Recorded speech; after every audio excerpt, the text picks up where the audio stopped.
I started when I was about 10 years old, in 5th grade, and I took lessons for 4 years, and in the last 20 years I've been self-taught, so I've been playing about 25 years.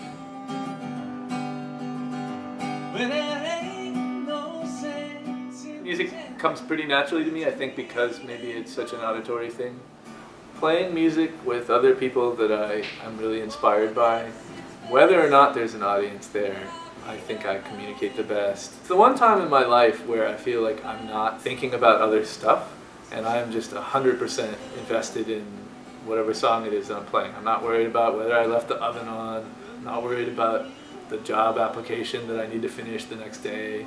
You know, whatever it might be, I'm just completely in the moment, and there's a lot of comfort in that. All the other peripheral stuff that I might be worried about just drops away, and that's all that I'm focused on.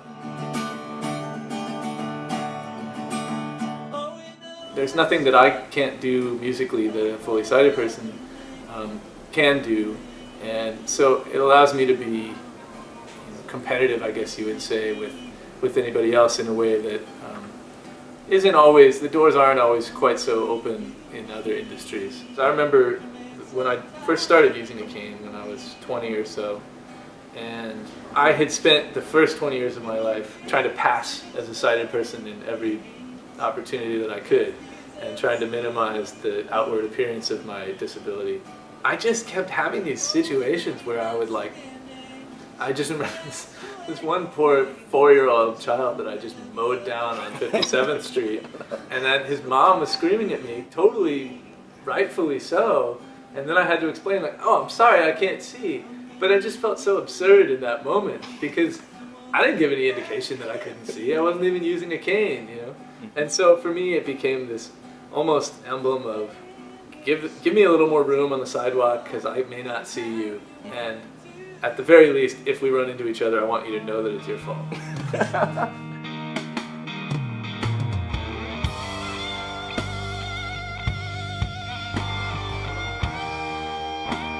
It's not that people are hostile towards the blind and low vision community, but they are completely baffled by it. You know, people tend to try to understand things through the prism of their own experience. They think, oh my God, if I couldn't see, I couldn't do anything. Because they don't have that experience of growing up and finding workarounds and problem solving and not putting those limitations on yourself if you have to deal with it every single day. I often find that I have to remind myself that confidence is essential.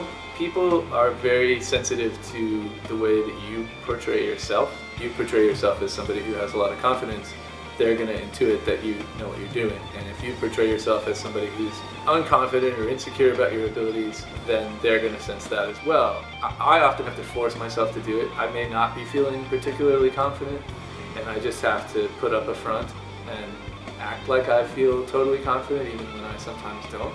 But I just have recognized in my own experiences the difference that outward appearance makes.